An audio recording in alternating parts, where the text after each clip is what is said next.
కొన్ని విధముగా నాయన మరి వాటిని అర్థం చేసుకోవడానికి మా హృదయములను తెరవండి తండ్రి. నాయన వాటిని గ్రహించగలగడానికి బుద్ధి జ్ఞానమును వివేకమును మాకు అనుగ్రహించండి తండ్రి. ప్రత్యేకంగా తండ్రి మీ యొక్క ఆత్మతో మమ్మల్ని నింపండి తండ్రి. మీ మాటలను అర్థం చేసుకోగలగడానికి, అర్థం చేసుకొని వాటి ప్రకారంగా బ్రతకడానికి, జీవించగలిగే ధన్యతను మాకు అనుగ్రహించమని యేసుక్రీస్తు వారి నామమున యొక్క ప్రార్థన విజ్ఞాపనలు మీకు మొరపెడుతూ ఉన్నాను తండ్రి. ఆమేన్. అందరికీ వందనములండి.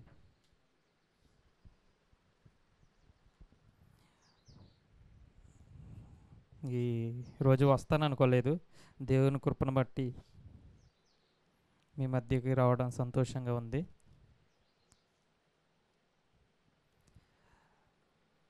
యేసుక్రీస్తు ప్రభుల వారు చేసిన అద్భుతాల గురించి ధ్యానంలోనే ఉన్నాం. ఆయనకి కొన్ని అధికారాలు ఉన్నాయని ఇంతకు ముందు సిరీసుల్లో మనం చూస్తూ వస్తున్నాం.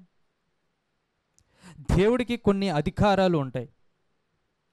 యేసుక్రీస్తు ప్రభుల వారు చేసిన అద్భుతాల ఆశ్చర్యాలు చూస్తున్నప్పుడు మనం చూడవలసింది అవే. కొన్ని ఆట పట్ల ఆయనకు అధికారాలు ఉన్నాయి.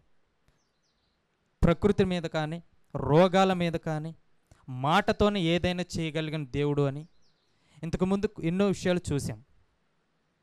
అయితే ఈరోజు ప్రత్యేకంగా ఒక సందర్భాన్ని చూడబోతూ ఉన్నాం.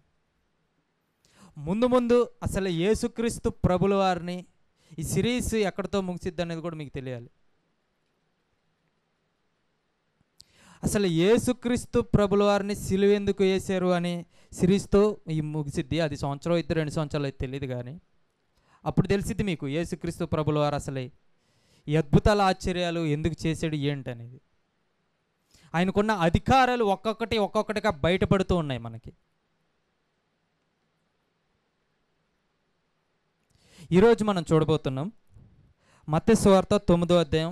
ఈరోజు మనం 9వ అధ్యాయం 1 నుండి 8వ వచనాలు మనం ధ్యానించబోతున్నాం. నేను ఒక్కొక్కటి చదువుతూ వాటిని ముందుకు ధ్యానిస్తూ వెళ్దాం. మత్తయి సువార్త 9వ అధ్యాయం 1వ వచనం నేను చదువుతాను. తరువాత ఆయన దోణి ఎక్కి సముద్రము దాటి తన పట్టణంలో ప్రవేశింపగా. ఇక్కడ మనం చూసినట్లయితే పక్షవాయు కలిగినటువంటి ఒక వ్యక్తిని కొంతమంది తన వాక్యం బోధిస్తూ ఉండగా తీసుకువస్తారు. అక్కడ వెళ్ళడానికి ఖాళీ లేక ఇంటి పైకప్పు విప్పి పరుపుతో పైనుండి యేసుక్రీస్తు ప్రభుల వారికి దగ్గరికి దించుతారు.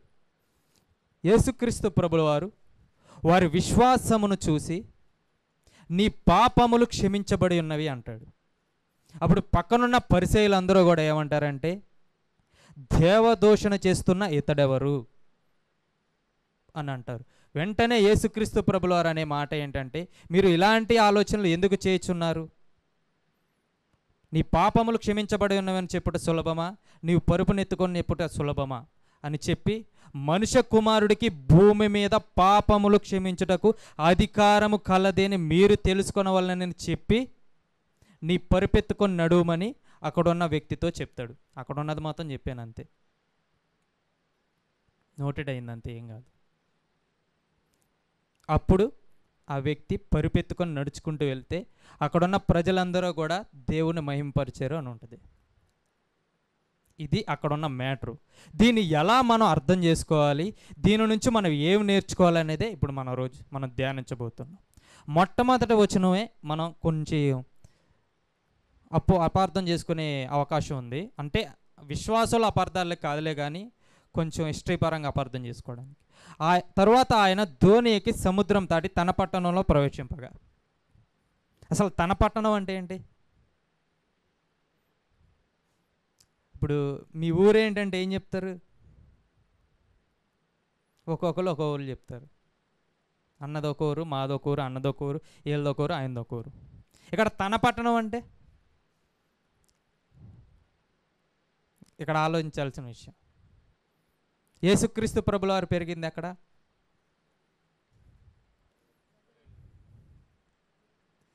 నజరేత్ అని మనం అనుకుంటాం. బెత్లెహేము, ఐగుప్తు అంటాను, మళ్ళీ నజరేత్ అంట. అంటే ఇప్పుడు ఈ 3 ఊరుల్లో ఏది ఇక్కడ తన పట్టణం అంటే? ఏది కాదు నిజం చెప్పాలంటే. యెరూషలేము కాదు, నజరేతు కాదు. చూసారా, సింపుల్గా అపార్థం చేసుకోవడానికి ఇవన్నీ అపోహలు. ఈ సందర్భాన్ని మిగిలిన సువార్తల్లో చదివినప్పుడు అసలు ఈ మనం చెప్పుకున్న పేర్లు ఒకటి కూడా లేవు అక్కడ. ఒకసారి చూద్దాం. మార్కు సువార్త 2లో మనం చూసినట్లయితే, మార్కు సువార్త 2వ అధ్యాయం 1వ వచనం మనం చూసినట్లయితే, కొన్ని దినములైన పిమ్మట ఆయన మరలా కపెర్నహూములోనికి వచ్చాను. ఎక్కడ జరుగుతుంది అనుకుంటున్నారు ఈ సందర్భం? కపెర్నహూము. కపెర్నహూము ఎవరూరో తెలుసా? శిష్యులలో కొంతమంది ఊరు. పేతురు, ఆంద్రేయ, యాహోను, యాకోబుల ఊరు. ఏంటి? వేలూరు యేసుక్రీస్తు ప్రభుల వారి సొంత పట్టణం ఎలా అయింది? యేసుక్రీస్తు ప్రభుల వారి సొంత పట్టణంగా మత్తయి గారు చెప్తున్నారు.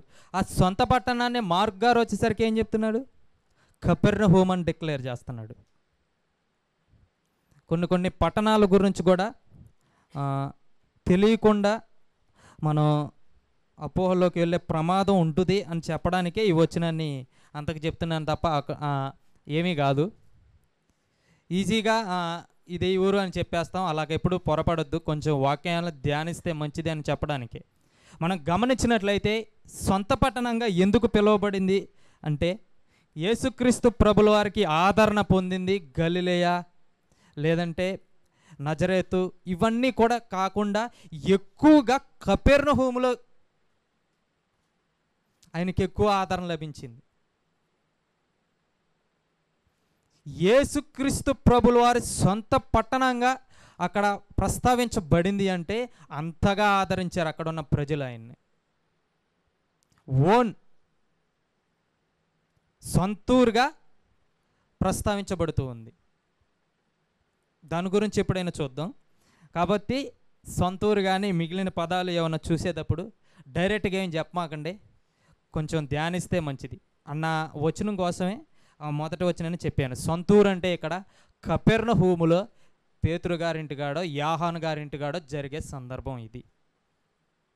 ఇప్పుడు రెండో వచనాన్ని మనం వెళ్ళినట్లయితే, ఇదిగో మత్తయి 9:1లోనే ఉన్నాం. ఇంకా 2, ఇదిగో జనులు పక్షవాయుతో మంచం పట్టి ఉన్న ఒకరిని ఆయన యొద్దకు తీసుకొని వచ్చిరి.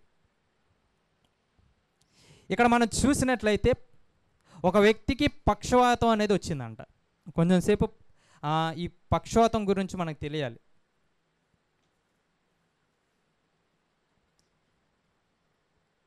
పక్షవాతం అనేది అసలు ఎందుకు వచ్చిందంటే, బ్లడ్ సర్క్యులేషన్ ఆగిపోద్ది బాడీలో. ఇక రక్తం అనేది అక్కడ సర్క్యులేషన్ అవ్వదు. ఒక చెయ్యి కానీ, ఒక కాలు కానీ, నోరు కానీ పని చేయట్లేదు అంటే అర్థం ఏంటంటే, మనకు అక్కడ రక్త ప్రసరణ ఆగిపోయిందని మనకు అర్థం అవ్వాలి. తెలుసుకోవడం కోసం చెప్తున్నాను, అంతే, ఏం కాదు. ఈ రక్త ప్రసరణ ఆగిపోవడం వల్ల ఏమైందంటే, ఈ చేతులు పడిపోవడం కానీ, శరీరం మొత్తం పడిపోతాం, ఒక పక్క అంతా పడిపోవడం కానీ, కొంతమందికి అయితే మొత్తం పడిపోవడం కానీ జరుగుతూ ఉంటాయి. ఇక్కడ మనం చూసినట్లయితే ఈ వ్యక్తిని కొంతమంది అని అన్నాడు.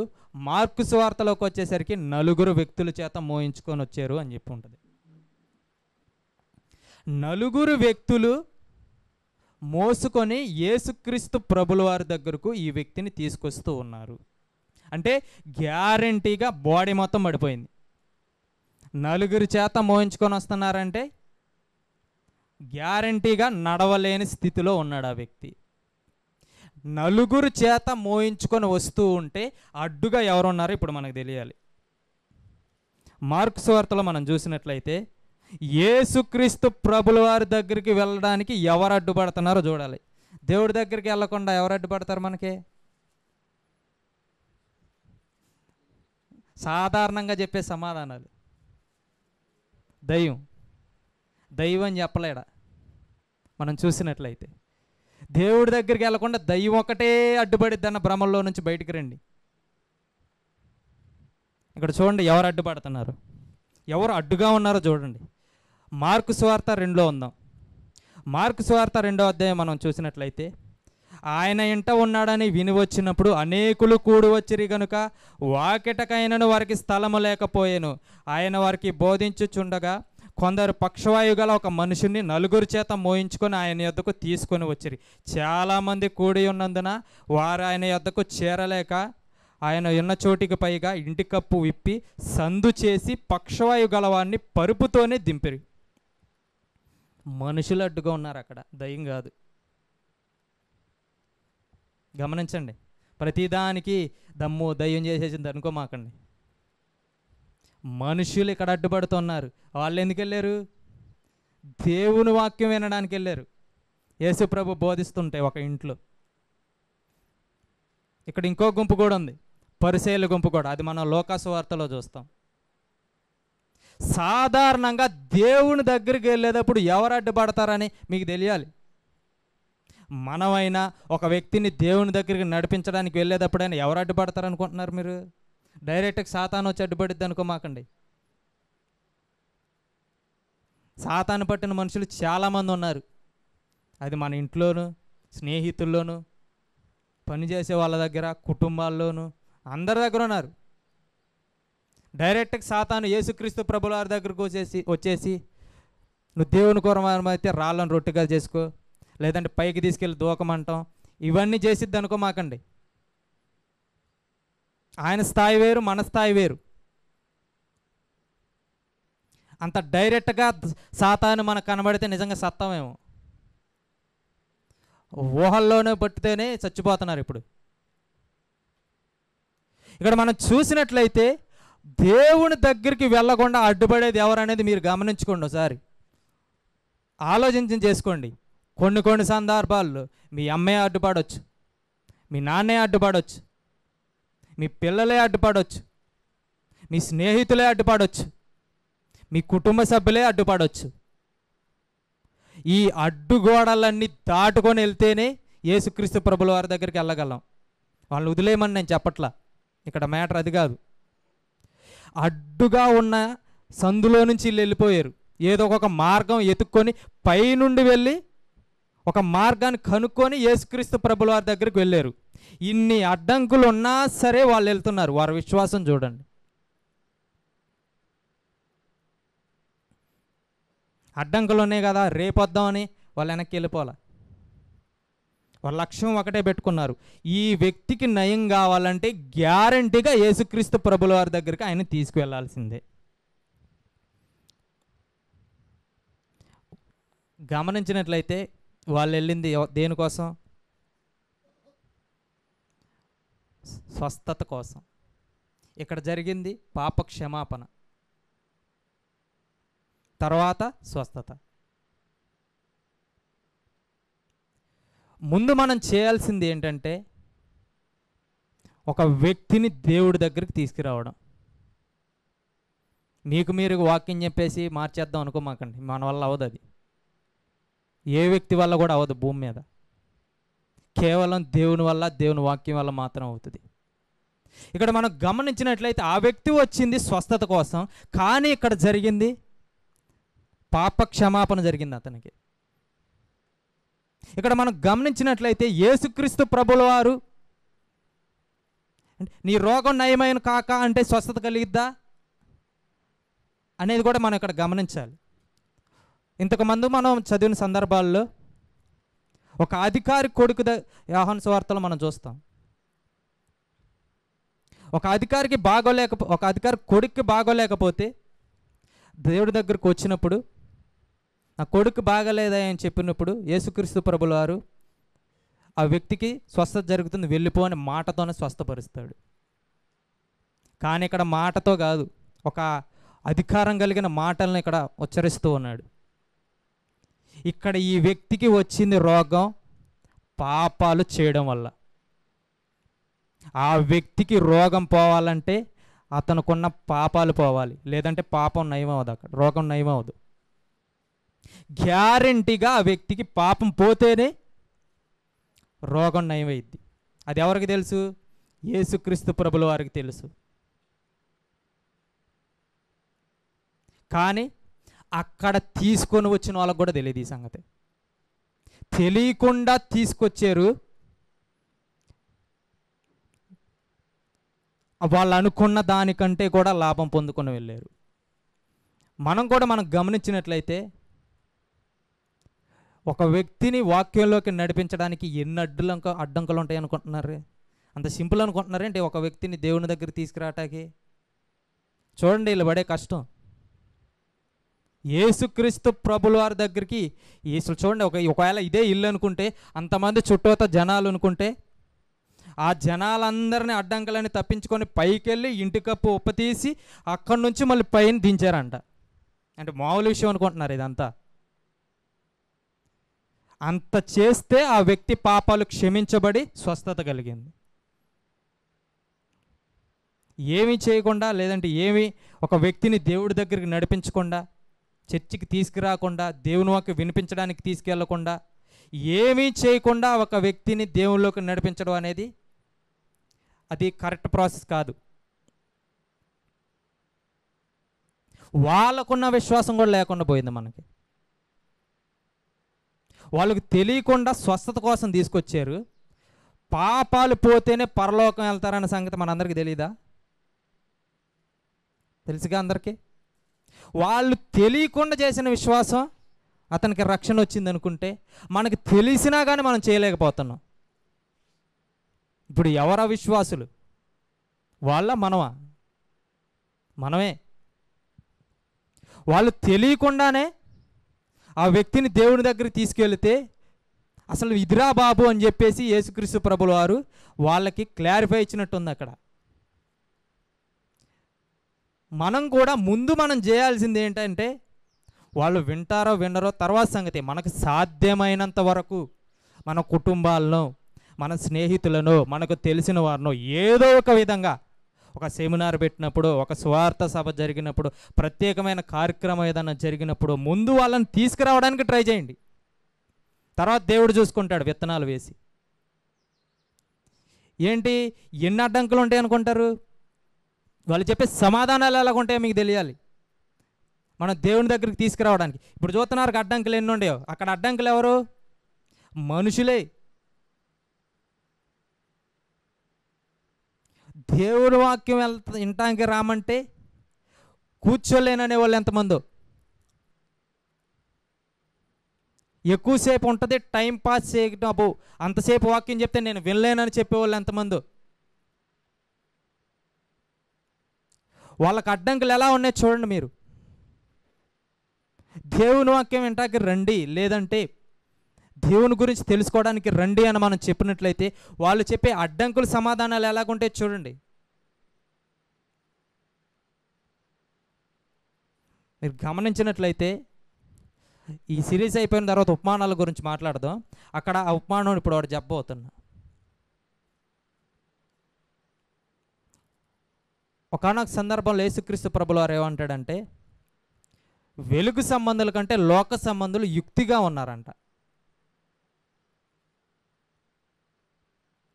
వాళ్ళు కష్టపడడానికి, లేదంటే జనాల్ని అట్రాక్షన్ చేసుకోవడానికి, లేనిది ఉన్నట్టు చెప్పడానికి ఎంత కష్టపడతారు అనుకుంటున్నారు? వాళ్ళు పడే కష్టంలో 1% కూడా చేయట్లేదు మనం. ఎంత కష్టపడతారు అనుకుంటున్నారు వాళ్ళు? ఎవరో ఎందుకు ఒక గవర్నమెంట్ ఉద్యోగం చూసుకోండి, అసలు పడే కష్టాన్ని చూడండి. ఇన్ని కష్టం పడినా దేవుణ్ణి నమ్ముకోకపోతే ఏమవుద్ది? మొత్తం శూన్యమే. శూన్యం అయిపోయేదానికే వాళ్ళంత కష్టపడుతూ ఉంటే, నిత్య జీవం పరలోకం ఇవ్వగలిగే మనం, దేవుని దగ్గరికి తీసుకురాగలిగే మనకి అంత శక్తినిచ్చిన దేవుడు, మనం ఎంత కష్టపడుతున్నాం ఒక వ్యక్తిని దేవుని దగ్గరికి తీసుకురావడానికి. ఆ వ్యక్తి మారతాడో లేదో తర్వాత సంగతి మనకు తెలీదు. ఆ వ్యక్తి మారతాడో లేదో దేవుడు చూసుకుంటాడు. మనం చేయవలసిందల్లా ఏంటంటే, వీళ్ళు ఏ విధంగా అడ్డంకులు ఉన్నా కానీ పై మేడకు తీసుకువెళ్ళి యేసుక్రీస్తు ప్రభుల వారి దగ్గరకు ఒక వ్యక్తిని తీసుకెళ్లారు, మన కుటుంబాలని, మన సహోదరులను, మనకు తెలిసిన వాళ్ళని దేవుని సన్నిధికి తేగలుగుతున్నామా? వీళ్ళ దగ్గర నుంచి మనం నేర్చుకోవాల్సింది ఇదే. అది మాత్రమే కాకుండా మనిషికి పోవాల్సింది రోగం కాదు, ముందు అసలు పాపం పోవాలి. ఇదందరికీ తెలుసు కాబట్టి దీన్ని నేను అంతకు ఎక్కువగా చెప్పాలనుకోవట్లేదు. మనందరికీ తెలిసిన విషయం కాబట్టి దీన్ని చెప్పాలనుకోవట్లే. కానీ అసలు ఆ తీవ్రత అనేది వాళ్ళకి తెలియడం లేదు. మనిషికి పోవాల్సింది పాపం అన్న సబ్జెక్ట్ వాళ్ళకి తెలియడం లేదు. ఇప్పుడు ఈ సందర్భంలో మనం చూసుకున్నట్లయితే వాళ్ళు వచ్చింది కేవలం స్వస్థత పొందడం కోసం. ఇప్పుడు మనం వచ్చేది కూడా అసలు ఏదైనా రోగం వస్తే అసలు ఈ రోగం ఎందుకు వచ్చిందని తెలియకుండానే దేవుడికి ఏం చేస్తాం తెలుసా? ఈ రోగం తీసేయమని చెప్పేస్తాం డైరెక్ట్గా. అసలు రోగం ఎందుకు వచ్చింది అనుకుంటున్నారు? పాపం చేయడం వల్లే వచ్చింది ఎక్కువ శాతం. ఊరికినే రాదు రోగాలు. ఇవన్నీ తెలిసిన దేవుడు యేసుక్రీస్తు ప్రభువారు ఏమన్నాడు? నీ పాపములు క్షమించబడును గాక. ఇక స్టార్ట్ అయింది. ఇప్పుడు వరకే నాకు తెలిసి యేసుక్రీస్తు ప్రభువారి గురించి నేను చెప్పిన ఈ అద్భుతాల్లో ఒక్కసారి కూడా వ్యతిరేకత రాలా యేసుక్రీస్తు ప్రభువారికి. ఒక్కసారి వచ్చిద్ది, అది ఇక్కడ కాదు, తన సొంత నజరేతులో వచ్చిద్ది. వాక్యం నెరవేర్పులో అద్భుతాలు చేసినందుకు మొట్టమొదటిసారిగా ఇక్కడే వస్తుంది. అసలు ఏమన్నాడు యేసుక్రీస్తు ప్రభువారు ఇక్కడ? నీ పాపములు క్షమించబడును గాక అన్నాడు. అసలు వాళ్ళేమన్నారు చూడండి. అప్పుడు మార్కు 2లోనే ఉన్నాం. శాస్త్రులో కొందరు అక్కడ కూర్చుని ఉండిరి, వారు 6లో ఉన్నాం, 2:6 మార్కు సువార్త. శాస్త్రులో కొందరు 7 అక్కడ కూర్చుండిరి, వారు ఇతడు ఇట్లెందుకు చెప్పుచున్నాడు? దేవదూషణ చేయుచున్నాడు కదా, దేవుడొక్కడే తప్ప పాపంలో క్షమించగల వాడేవాడని తమ హృదయంలో ఆలోచించుకునేది. వాళ్ళు చేసిన తప్ప ఆలోచన మంచి ఆలోచన అనుకుంటున్నారా? ఇది తెలియాలి. ఇప్పుడు మనకి ఈ లింక్ తెలిస్తే కానీ అసలు ఇక్కడ ఏం తెలియదు మనకి. అసలు వాళ్ళు ఎందుకు అన్నారో తెలుసా? అసలు ఆ మాట ఎప్పుడన్నా ఆలోచించారా? అసలు మీరు లోతుల్లోకి వెళ్ళి ఆలోచిస్తే అలా ఆలోచించింది కరెక్టే. భూమి మీద పాపాలు క్షమించే అధికారం ఒక్కరికే ఉండిద్ది, అది దేవుడికే. మనుషులు ఎవరికి లేదండి. మనం పాపాలు క్షమించడం వేరు, దేవుడు మన పాపాలు క్షమించడం వేరు. రెండింటికి చాలా తేడా ఉంది. పాత నిబంధనలో మనం చూసినట్లయితే దేవుడికి ఇశ్రాయేలుకి అడ్డుకొని ఏంటి అనుకుంటున్నారు? వారు చేసిన పాపాలు. వారు యూదుల చెరకు కానీ బబులోరు యూదుల చెరకు కానీ అష్షూరు చెరలకు కానీ పాత నిబంధనలో వాళ్ళందరూ ఎందుకు వెళ్ళిపోయారు అనుకుంటున్నారు? చెరలకే. వాళ్ళు చేసిన పాపముల మూలముగా. చెర అంటే ఏమిటి? బాధించబడడం. ఈ పక్షవాయుతం అంటే ఏంటనుకుంటున్నారు? బాధపడడమే, ఒక రోగం వచ్చి. ఇది కూడా ఒక చెర లాంటిది. ఎందుకు వచ్చింది ఈ రోగం అనుకుంటున్నారు? పాపం చేయడం వల్ల వచ్చింది. అంటే పాపములు ఇప్పుడు తీసివేసి ఆ చెరలో నుంచి విడిపించాలంటే ఒక్కరికే సాధ్యం. ఎవరికది? దేవుడికి మాత్రమే సాధ్యం. ఇప్పుడు వీళ్ళు ఏమంటున్నారు? ఈయనెవరాయ బాబు పాపాలు క్షమిత్తనా అన్నాడు. దేవుడికి ఒక్కడికే కాదు ఈ అధికారం ఉందా అన్నారు. వాళ్ళు చేసిన ఆలోచన కరెక్టే, కానీ ఈయన దేవుడు అని నమ్మకపోవడం వాళ్ళు చేసిన పొరపాటు. వాళ్ళు చేసిన ఆలోచన కరెక్టే. భూమి మీద మనుషులకు ఈ పాపాలు క్షమించే అధికారం ఎవరికి లేదు, కానీ ఒక దేవుడికి మాత్రమే భూమి మీద మనుషులకు పాపాలను క్షమించే అధికారం ఉంది. ఆ దేవుడు యేసుక్రీస్తు ప్రభుల వారని నమ్మలేకపోవడమే వారి అవిశ్వాసం. చెప్పాడు, క్లియర్ కట్ చెప్పేశాడు యేసు ప్రభు, నేను దేవుడిని అని ఈ స్టేట్మెంట్ ద్వారా. మనుష్య కుమారుడికి పాపములు క్షమించే అధికారం కలదు అని చెప్పాడు డైరెక్ట్గా. అంటే డైరెక్ట్గా ఏం చెప్పినట్టు? ఓ బాబు నేను దేవుడిని అని చెప్పినట్టే డైరెక్ట్గా. వాళ్ళ మనోనేత్రాలు వెలిగించబడలేదు అక్కడ. పైన ఏమనుకున్నారు వీళ్ళు? దేవుడికి తప్ప ఎవరికి పాపములు క్షమించే అధికారం లేదన్నారు. కింద ఏం చెప్పాడు యేసు ప్రభు? పాపములు క్షమించే అధికారం నాకుందన్నాడు. ఆ మాటతోనే వాళ్ళకి తెలియాలి ఈయన సాధారణమైన వ్యక్తి కాదు, డైరెక్ట్ దేవుడే అని. పాపములు క్షమించి వెంటనే ఏం చేశాడు? స్వస్థతనిచ్చాడు. చూడండి 9వ వచనం.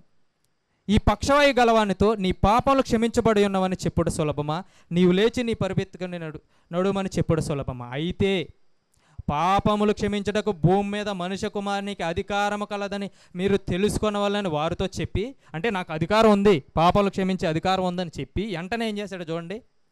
పక్షవాయు గలవారిని చూచి నీవు లేచి నీ పరిపెత్తుకొని ఇంటికి పొమ్మని నీతో చెప్పుచున్నాను. తక్షణమే వాడు లేచి పరిపెత్తుకొని వారందరి ఎదుట నడిచిపోయాను గనుక వారందరూ విభ్రాంతి నుండి మనం ఇలాంటి కార్యములను ఎన్నడూ చూడలేని చెప్పుకొని దేవుని మహిమపరచారు. అంటే ఈ వ్యక్తికి వచ్చింది కేవలం పాపములు చేయడం వల్ల ఈ రోగం. కాబట్టి పాపములను క్షమించి ఈ వ్యక్తికి నేను స్వస్థతనిస్తున్నా, ఐఎమ్ నేను దేవుణ్ణి అని స్టేట్మెంట్ వెళ్ళింది ఇక్కడ నుంచి, యేసుక్రీస్తు ప్రభుల వారి నోట్లో నుంచి. మీరు కరెక్ట్గా ఆలోచిస్తే ఈ సందర్భంలో కేవలం ఆ నలుగురుకున్న విశ్వాసం చూడడం మాత్రమే కాదు, ఈ సందర్భం చాలా ఇంపార్టెంట్. యేసుక్రీస్తు ప్రభుల వారి దేవత్వం బయటపడుతుంది ఇక్కడ. పాపములు క్షమించే అధికారం ఉందని ఇక్కడ యేసుక్రీస్తు ప్రభుల వారికి మనకు తెలుస్తూ ఉంది. యేసుక్రీస్తు ప్రభుల వారు కొన్న అధికారాల్లో చాలా అంటే చాలా గొప్ప అధికారం ఇది. ఎందుకు? మనం పరలోకం వెళ్ళాలంటే, మన పాపములు క్షమించబడాలి అంటే ఎవరు తీయాలి? ఇప్పుడు ఒక్క యేసుక్రీస్తు ప్రభుల వారే. ఆ వ్యక్తులకు తెలియకుండా యేసుక్రీస్తు ప్రభుల వారి దగ్గరకు వచ్చారు. మనం తెలిసినా రాలేకపోతున్నాం ఏంటో. పాపములు క్షమించే అధికారం దేవునికి ఉంది, యేసుక్రీస్తు ప్రభుల వారికి ఉందని తెలుసు. ఆయన రక్తం వల్ల మన పాపాలు కడగబడతాయని తెలుసు. ఆయన దగ్గరకు వచ్చి మొర్ర పెడితే మన పాపములని క్షమించబడి పరిశుద్ధంగా దేవుడు మనల్ని చేస్తాడు అని కూడా మనకు తెలుసు. ఇన్ని తెలిసినా ఆయన దేవుడిగా నమ్మక, ఆయన విశ్వసించగా ఎంతమంది ఉన్నారనుకుంటున్నారు? ఆయన గురించి మీకు పూర్తిగా తెలియాలి. అనే చెప్పాడుగా పోయిన వారం, క్రీస్తు ప్రభుల వారి గురించి తెలియాలంట మనకి ఇంకా పూర్తిగా తెలియదు. యేసుక్రీస్తు ప్రభుల వారి గురించి మీకు తెలియాలంటే, నిజం చెప్పాలంటే, పాపంలో క్షమించడానికి వచ్చాడు, చచ్చిపోయాడు అనుకుంటున్నారు. అసలు యేసుక్రీస్తు ప్రభుల వారి గురించి, ఆయన దైవత్వం గురించి, ఆయన హిస్టరీ గురించి మొత్తం మీకు తెలిస్తే, ఆయన చేసిన త్యాగం కానీ, ఆయన చేసినటువంటి గొప్ప విలువలతో కూడినటువంటి ఇవన్నీ మనకు తెలిసినట్లయితే భయం వేసి యేసుక్రీస్తు ప్రభుల వారి గురించి, ఆయన చేసిన త్యాగం ఎలాంటిది, ఆయన ఎంతగా తగ్గించుకున్నాడు అనేది అసలు ఆయన గురించి మనకు పూర్తిగా తెలియాలండి, యేసుక్రీస్తు ప్రభుల వారి గురించి. లేదంటే ఆయన చిన్నగా మనిషి రూపంలో చూసేసుకొని ఆయన త్యాగం మనకు ఎప్పటికీ అర్థం కాదు. పాపములు క్షమించే అధికారం ఉందని ఇక్కడ యేసుక్రీస్తు ప్రభుల వారికి తెలుస్తుంది. పాపములు క్షమించేది ఒకే ఒక్కరు దేవుడు, ఆ దేవుడే యేసుక్రీస్తు ప్రభుల వారు అని ఇక్కడ డిక్లేర్ అవుతూ ఉంది. వాళ్ళకి అర్థం కాల. ఎవరికి? పరిసయ్యులు, సద్దుకయ్యులకి, శాస్త్రులకి. మనకేమన్నా అర్థమైందా? మనకే అర్థం కావట్లా. క్రీస్తు యేసు ప్రభుల వారే పాపములను క్షమించగలిగిన వాడని తెలిసినా మనం దేని గురించి పబ్లిసిటీ చేస్తాం తెలుసా? పనికిరాని చెత్త గురించి చేస్తూ ఉంటాం పబ్లిసిటీ. చీరల గురించి, బట్టల గురించి, ఫోన్ల గురించి,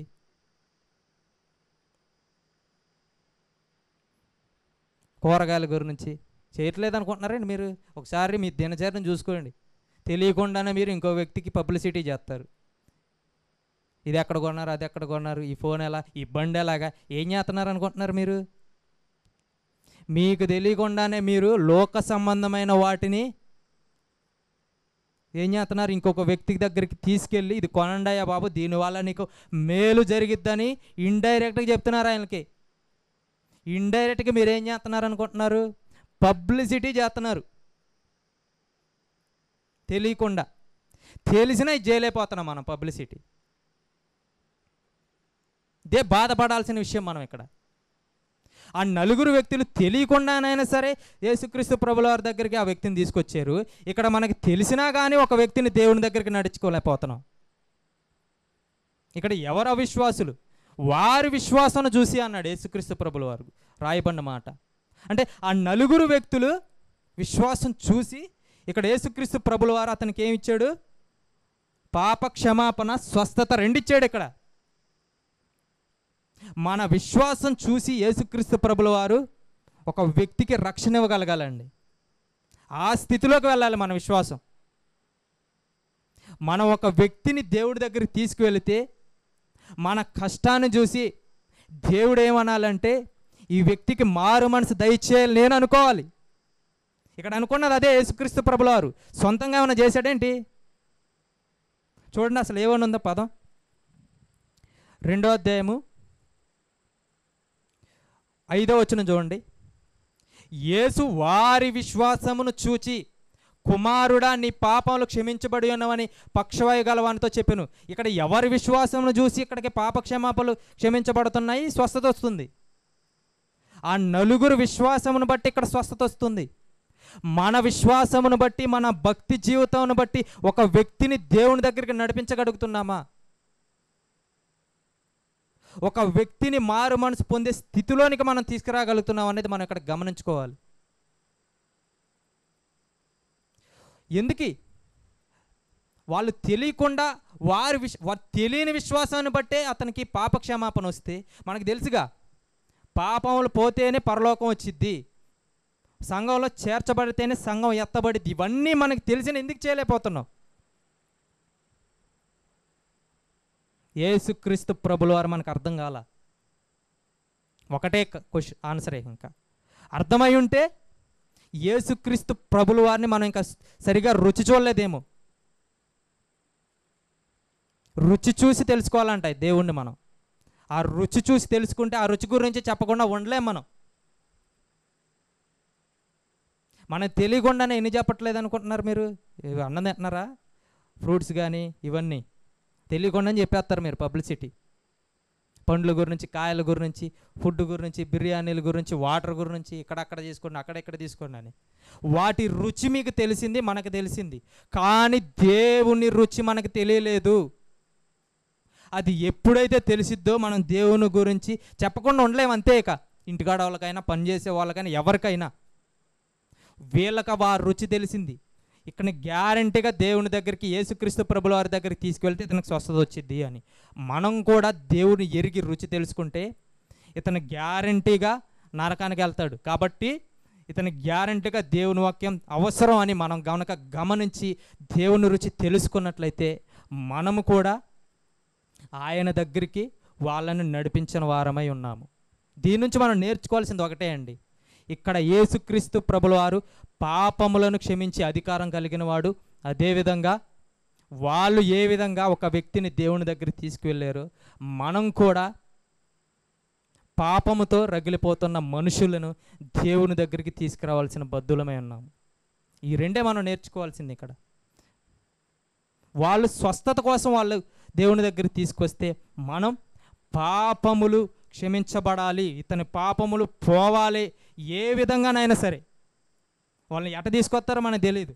ఏ విధంగానైనా సరే, ఇప్పుడు కావచ్చు, ఒక నెల తర్వాత కావచ్చు, సంవత్సరం తర్వాత అయినా మనం వేసే పునాది ఎలాగ ఉండాలంటే, ఇప్పుడు మనం చెప్పే మాటల ద్వారా సంవత్సరం తర్వాత అయినా ఆ వ్యక్తి వచ్చి వాక్యం వినగలగాలి. ఇప్పుడు నుంచే పునాది వేసుకోండి. ఆ వ్యక్తితో ఎలాగా ఈ వ్యక్తిని వాక్యం వినడానికి తీసుకురావాలనే పునాది ఎలాగ వేయాలంటే, మనం ప్లాన్ వేసుకుంటాం కదా, ఇక్కడికి ఊరు వెళ్ళాలి, అక్కడికి ఊరు వెళ్ళాలి, ఇక్కడికి వెళ్ళాలి, అక్కడికి వెళ్ళాలని. ఈ వ్యక్తిని ఇలా చెప్తే వాక్యం వినడానికి వస్తాడు, ఇలా చెప్తే వాక్యం వినడానికి వస్తాడని చెప్పేసి ఒక ప్లాన్ వేసుకొని ఎలాగైనా సరే ఒక్కరినైనా సరే వాక్యం చెప్పడానికి, వాక్యం చెప్పే పరిస్థితులు, స్థితి దగ్గరికి, ఆ ప్రదేశం దగ్గరికి తీసుకురావాలని ప్లాన్ వేసుకోండి. తర్వాత దేవుడు చూసుకుంటాడు. ఇదే మనం నేర్చుకోవాల్సిన విషయాలు ఇక్కడ. మీకు అర్థమైంది అనుకుంటున్నా. దేవుడి మాటలను దీవించునుగాక. ఆమేన్. ప్రార్థన చేసుకుందాం. జీవము కలిగిన దేవుడా, స్తోత్రములు తండ్రి. పాపములు క్షమించే అధికారం దేవా మీకు ఒక్కడికి మాత్రమే ఉంది తండ్రి. నాయనా, మాకు పోవాల్సింది రోగాలు కాదు తండ్రి. రోగాల కంటే అధికంగా ఉన్న మీకు మాకు అడ్డుగోడాలుగా ఉన్న పాపాలు తండ్రి. మేము చేసిన పాపములను బట్టి నాయన మమ్మల్ని క్షమించండి తండ్రి. నాయన, మనుషులను తండ్రి వారి పాపములు మీకు దూరం చేస్తూ ఉన్నాయి తండ్రి. నాయన, ఆ పాపములు పోగొట్టడానికే నాయన మరి మేము వారిని మీ దగ్గరికి తీసుకురావాలనే ఆలోచనతో ఉండి మంచి పునాది వేసుకొని నాయన వారిని ఏ విధంగానైనా సరే, ఒక్కరినైనా సరే మీ వాక్యం వినే స్థితిలోనికి మేము వారిని తీసుకురాగలగడానికి ఇప్పటి నుంచే పునాది వేసుకొని నాయన మరి ముందు జరుగుతున్న స్వార్థ కూడికలు కానీ, సెమినార్స్లో కానీ ఎవరినైనా ఒక్కరినైనా సరే మీ యొక్క వాక్యం వినడానికి తీసుకురాగలగడానికి నాయన మరి మాకు ధన్యతను అనుగ్రహించమని క్రీస్తేశ్వర నామని యొక్క ప్రార్థన విజ్ఞాపనలు, కృతజ్ఞతలు మీకు మొరపెడుతూ ఉన్నాను తండ్రి. ఆమేన్.